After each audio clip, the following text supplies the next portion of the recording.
Hi, everyone. I'm super excited to be here today, especially with the powerhouse group of women that we have.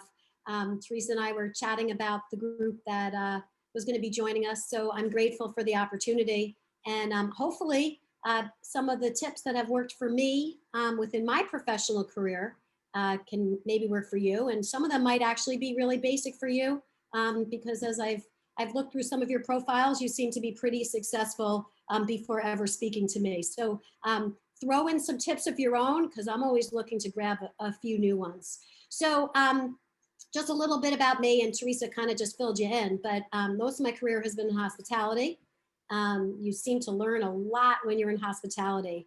And the one thing that you learn the most, and you need to know or else you'll never be successful, is you need to know who your customers are. And if you don't know who your customers are and you don't know who you're speaking with and who you're engaging with, there are so many opportunities to make a crucial mistake. I'll give you an example of one story that I love to share with people. I've got a few of them, but this one kind of captures it for me. I was back at Fairmont Hotels and I was working with this group of dentists, and it was a dental fraternity. And it was a fraternity in where most of their members were kosher.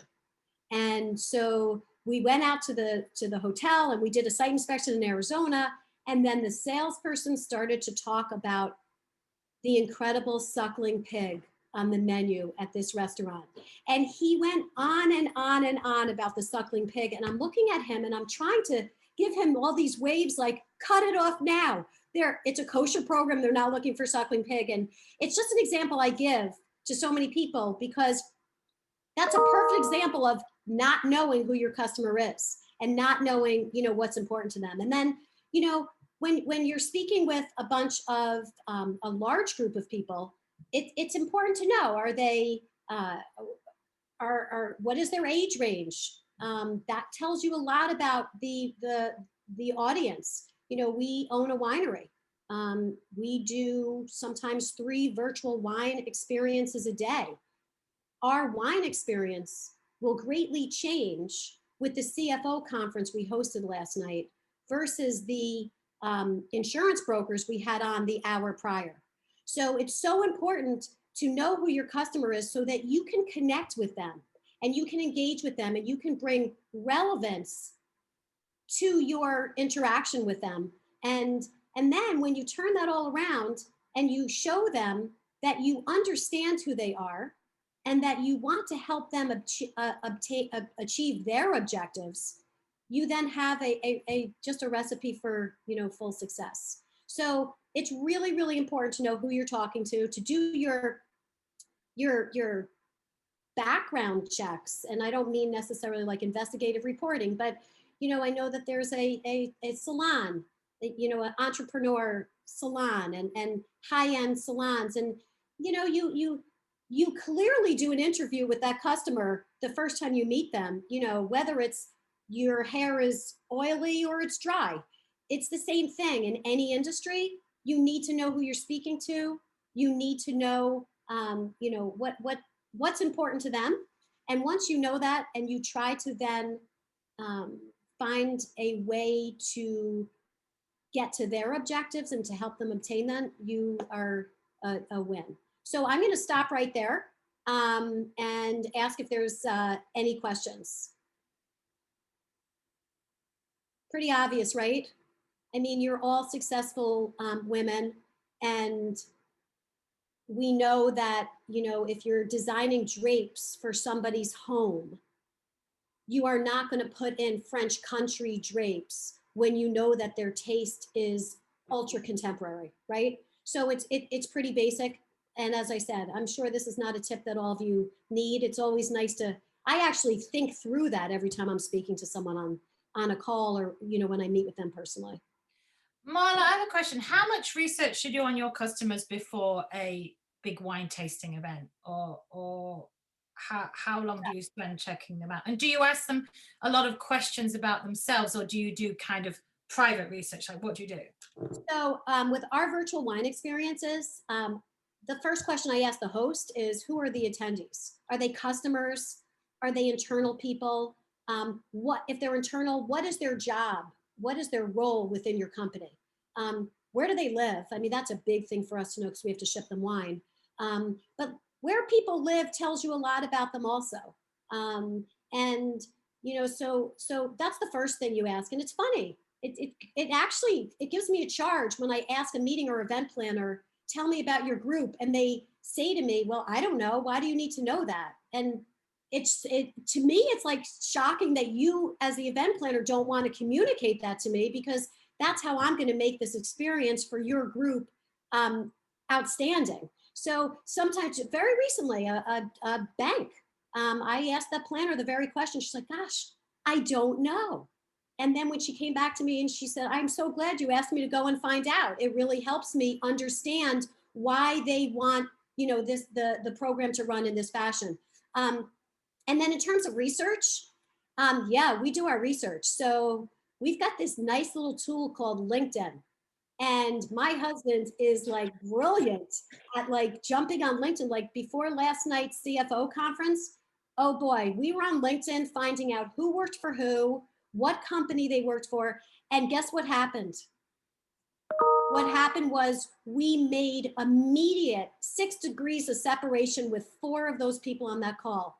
And it ended up changing the entire dynamic of the call, that we knew this woman, Vivian, because we actually used their accounting firm for our winery. And there were 3 other examples that were just so unbelievable. And it really engaged the whole group at how we really are all connected. And for us, that's important, because one of our platforms of our business is, we don't want you to just drink our wine and say, oh, it's yummy. We want you to make a connection with that wine to an experience. And these virtual experiences, that's the beginning. That's our beginning with that customer. So we want to connect with them in any way we can. I personally believe in the emotional connection is the best way to capture your customer. Great. Thank you so much, Marla. Do you want me to just hop on to the next point? Yeah, that's great. Thanks. Okay, so this next, the next bullet point of reach your customers in a unique way by creating a personal effect. There's a few people on today's call. I can't actually see their faces, but I got Carrie and I have Linny and of course Teresa. They know me well enough to know that I try to create a personal effect with everything that I do. I mean, I believe that if you're not going to scream out effect, there's no point in saying it. And and sometimes effect is just being silent and listening, and being that empathetic person and listening to something that your customer is telling you on the phone, or your colleague, or just even somebody you meet on a train, right? So it's really important to be able to grab the attention of your customer, once again, in the way that your customer wants to be grabbed. So if it's about your customer wanting you to know that they have a very contemporary taste and style in their home, they want you to communicate with them based on what their needs are. And I'm kind of like one of those like people that funny things happen to me all the time, and I laugh at them, and I like to bring other people into the funniness of something that might have happened to me while I was running to a train on Park Avenue from the plaza. But I'm gonna call on Teresa to actually share a story with you of creating a personal effect for your customer. And there's so many ways of doing it, even if it's sending them a handwritten note. For some people, that's the extent of a personal effect they need, or remembering that today marks an anniversary that's important to that customer, and you reaching out and saying, hey, thinking about you today. You're not trying to sell your product. You're just letting them know that I'm thinking about you. And it's not like you have a diary of things to say, aha, let's remember, I need to think about you. You really, and I'm sure you're all very successful at this, you actually really are thinking about that person. And, and that kind of comes through in your reach out. But Teresa, why don't you share a unique way that I created a personal effect for you when you were my customer at UBS? I think there was one particularly memorable time when Marla and I were on a site visit in Bermuda to the Southampton Princess, the Fairmont Southampton Princess. And I looked at a million hotel rooms, and one of them, I walked out onto the balcony and I actually tripped and fell over and kind of slammed my head against the glass window and kind of cut my head open, and there was kind of blood pouring down my neck. And immediately, like, Marla kind of turned that situation around. I had a whole new outfit from the hotel shop to start with. So I had clean clothes to carry on my site visit. And then that evening, when I got back to my hotel room on my own balcony, was this kind of crime tape of do not go out onto the balcony, don't move, etc. I think Marla had commandeered every Band-Aid and Band-Aid and, you know, medical stuff on the island and put it in my room. And also there was kind of a big meal of treats, etc. But that made it a really unique experience, because what was a nightmare situation actually turned into something really memorable and a really special moment. So thank you, Marla. You are welcome. And, you know, listen, of course, we were concerned because Teresa had fallen on the balcony. I actually really was concerned. She was like a trooper through it all. I was a little bit freaking out about it, I'll be honest with you. But she was so great, and you know, we got her some new clothing from the gift shop, and then we get back to the hotel, and as I said earlier, I like to do things that are funny. I think people like to laugh, people like humor, and so by putting this like do not enter crime scene Band-Aid stuff all over her room. Oh, I think, Teresa, we had a sign, step down when you walked out of your balcony. So, you know, we just kind of had fun with it. But my point being, I didn't even remember this story until Teresa reminded me of it this morning. I mean, I remember it now, but it wasn't something that I remembered I even did. But guess what? Teresa did. And she's my customer. And the fact that I left a little piece of me with her, and she's got this story to tell, and I've touched on her emotion, means that I've done exactly what I just said you need to do. You reach your customers in a unique way. And that was a personal effect. So does anybody have any like stories that they want to share? They can be funny or questions or, okay, Marla, that's so obvious. Of course you should have put Band-Aids in her room. Did you put an ice pack there? Anything you want to say?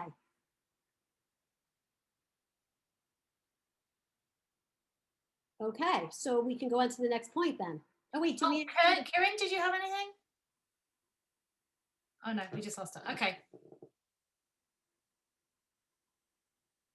That was a very interesting story, Marla, and I enjoyed that, and how you managed to help Teresa and just give her that special treatment which she remembered until this point. And in your last presentation, in your last slide, you talked about you know, not selling yourself down, and I noticed that you guys revived your Vineyard 11. And obviously, you know, if I was a customer, I was thinking, oh my gosh, they obviously had a red blotch virus there. What will the wines taste like? So how did you use your customer experience to actually, you know, revitalize the vineyard in 11 and to be able to sell that to customers and promote it to customers? So if we were to go back to my point one, do your research. So Kim clearly did her research before today, and she did her research to know that we have put out there that our vineyard suffered from a virus called red blotch. And I am very impressed with you there, Kim, because I do the same thing. I always tell everyone that when I do LinkedIn, I'm not, we're just touching the surface. You know, my daughter's actually an investigative reporter, so I don't go that deep. But yeah, so we had red blotch, and just to kind of talk about our business a little bit. So we have two businesses. We own a vineyard, we grow Pinot Noir in Sonoma County, and we own a winery. And the winery came after owning the vineyard. And the winery came after we found out that we had red blotch in our vineyard. And red blotch is a virus that when we purchased our vineyard in 2010, it was not a known virus to mankind. It was just, our vineyard was just showing signs of our vines were shutting down too early. And the grapes weren't able to ripen because our vines were going through the photosynthesis process too soon. So if you go through photosynthesis too soon and your leaves turn red and yellow and they're really pretty, it's not good for the fruit. So people used to say, you have such a beautiful vineyard. And we used to say, yeah, but our fruit isn't getting ripe. So we tried to mitigate the problems that we had in a lot of expensive ways with nutrition, but nothing was helping us. And it was in 2013 that actually Cornell University came out with this virus called red blotch. And there were a lot of viruses in our areas, a lot of vineyards in our area suffering from the same virus. And we were all just talking to each other like, what's going on? Why can't our fruit, mature? So anyway, there were ways of mitigating it. Some vineyards decided to just grow fruit for sparkling programs because those kind of grapes are fine for sparkling wines. That wasn't why we purchased our vineyard. We purchased our vineyard to be one of the best producing Pinot Noir vineyards in the Russian River Valley. So we took a big step, a big financial commitment, and we decided within 4 years of owning our vineyard that we were going to rip out the entire 11 acres and then replant it. And, so we did. And we had no production. We had a lot of upfront costs, but we knew that the short-term expense was going to be a long-term gain. And so when you talk about how did you gain customers, we have had so many people who have followed our story because we brought the story forward. There's so many vineyards that we felt hid that they had this red blotch. Well, why are you hiding it? It's not like you have bad wine. It's just that you produce like less fruit and it takes you longer to ripen. We felt that it was important to tell our story.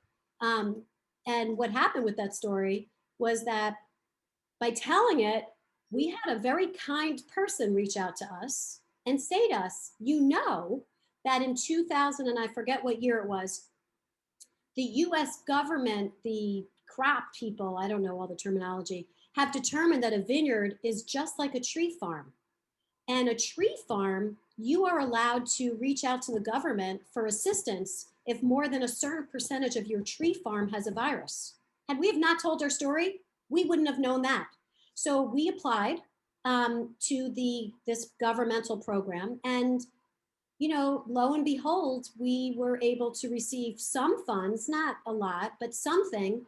And and then we felt it was important to share that with the rest of our community that was suffering from the same problem. So what did that do, Kim? That really gained us loyalty. It gained us loyalty from those that were kind of following our story. It gained us loyalty from those same people who they were the first ones to buy our wine because they followed our story. I put it out on Facebook. We put it out on Instagram. People were like following along, like, what are you going to name this block?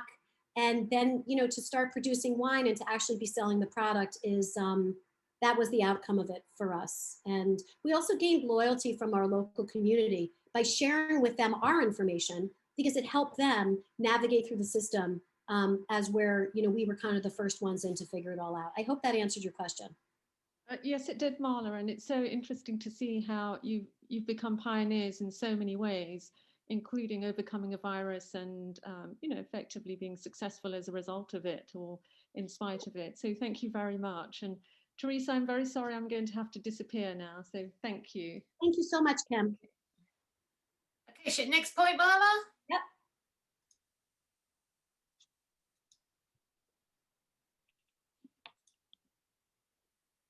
Okay, do not discount yourself nor your product. This was my biggest challenge, folks. I like to give everything away. I like to create gifts for people. I like to hand them stuff.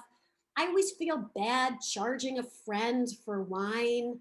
I always say to my husband, really, do I have to charge them? She's done so much for me. She's my best friend. And my husband, a CFO of nature, has really, really impressed upon me that the more I give away, the less we make and the less that we can produce. And, the other thing I found is that's just a friend thing. And, I also found through all of this, and we're all women, right? We have our own businesses, and you have friends that come into your salon that want to get their hair cut. And do we have to discount every friend? And I've had so many friends who have said to me, I don't want a discount. I want to support you. And, all of that kind of resonated with me. But let's move it over to a professional level right now. We are a very, very small production, limited production winery that specializes in really high-end Pinot Noir, Chardonnay, and Rosé. And when we purchase our groups from neighboring vineyards, because we purchase some of our fruit and we grow some of our own, we don't get a discount. They like us. We have them over for dinner. There's no discounts. We don't get a discount where it is producing our wine. The bottle company doesn't give me a discount. They charge me full price. And, I also feel that a discount discounts your business. Why do you need to offer a discount? Instead, what you offer is value. You offer yourself. You offer the fact that you are 100% committed to this sale. You are 100% committed, in my case, of getting the wine to 120 of your individuals that you just ordered wine for. There's no cost put next to the value of a meeting or event planner getting to go along their way. And Marla, the owner of the winery, is reaching out to all of their attendees, their customers, and ensuring that they've received their wine. That is a huge value. That value does not need to be discounted. And it took me a little while to realize that if I go and drive my wine to someone who's 2 hours away from me, because I want to do that for them, I want to get them the wine because it's not going to get to them in time. That value is you cannot measure it. So what I always tell other entrepreneurs, and not just women, but people who are getting into their own business, don't discount, because you're just discounting yourself. I mean, if there's going to be times where you want to offer someone, I'd be happy to offer you a 10% off your first purchase to taste our wines, but and that's okay, or whatever it is that you're offering. And it's kind of like, in the hotel business and in the airline business, we have something called like revenue management, right? So you kind of change your prices based on demand. And there's going to be times that you might want to change your pricing. And it's more of a price change than it is a discount. So that's why you won't see on our website we're discounting. There's times that you might see us do a shipping special. Why? Because the shipping is so expensive during the summers and you have to overnight ship. So we'll help our customer out with their shipping because the shipping price has changed. But it's so hard for a woman to ask for an increase in salary. I hear it all the time. I hear with my women friends, I can't ask for an increase in salary. Why? You're worth more than you're getting paid. And the man sitting 2 offices down from you, or now 2 Zoom calls down from you, he's making $20,000 more than you are a year. Why are you afraid to ask? Well, it's the same thing with discounting. Why do you need to give something away when you know that your product is so superior and your product is exactly what that customer is looking for? And, I feel really strongly about that. And now that I own my own business, and, listen, I used to be that person that, would say, do you have anything on sale? And I still will at the Banana Republic, don't get me wrong. But when it comes to a small business or a small bakery, there's a bakery where I previously lived in Katona, New York, who was offering a discount. I actually went up and I said, I will not take a discount. Your $3.30 discount is not, it is worth it to me to give you an extra $3.30, because if you look at that dollar amount of what that discount equals, it really doesn't equal anything. And so I feel really strongly about that. It's something that I had to learn along the way, because, and those of you that know me on this call know, I just like to give. My husband will tell you, Marla likes to just give everything away because I want everyone to be happy. But I have learned in running my own business, that's your bottom line. So does anybody have a story they want to share about that? Or if you disagree, I'm totally cool with that too. And Marla, that's great. You know what? I think it's 12:32. Maybe do you want to go through the next 2 points, and then we'll share anecdotes at the end? That would be awesome. Perfect. And then at the end, really quickly, don't be afraid to ask for the sale. You know, like when you're talking to someone on the phone, even if it's an individual, and people reached out to me after last night's call asking me about the wines, you immediately say, can I send you some? Are you interested in placing an order? Don't be afraid to ask for the sale. And that's another thing that unfortunately women do, is we forget to ask for the sale. Ask for the sale, ask for their loyalty. You know, we have people over at our estate in Sonoma County all the time for lunch or for dinner, and they walk out, and we've done a tasting with them, and in the past I've let them walk out. Everything was great, we love your wine. Well, now I say to them, do you want to leave with some? We have some right here. I'm very happy to ring the order right in. And the minute you say that, oh yes, because tonight's dinner wasn't free. And it wasn't the cost of the dinner, it was my time. It was my time away from my family. And so there's nothing wrong with asking for the sale. And then at the end, stay relevant, right? Like stay involved. Like for me, and you guys have your own businesses that I am positive you guys stay relevant, or else you wouldn't be successful. After the sale, I reach out. Did you enjoy the wine? What'd you think of the rosé? Or I'll take it even a step further, being such a small winery. Hey, you ordered a case of wine.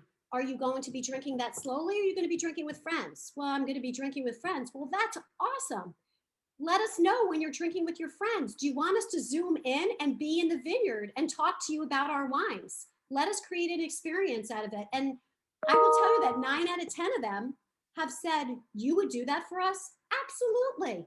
That's staying relevant. I sold the goods, but I don't want to lose the customer. And when you stay relevant, that customer will come back. And by the way, if there was a problem and that bottle of wine got broken, you better believe they want your relevance involved in that sale. And that's why, like, when you're kind of one step ahead and you're addressing the problem before they even tell you about it, they're like shocked, they're amazed. So that's the end of my presentation. I could talk forever, as you guys can tell. I'm from New York. But does anybody have any comments, questions, stories?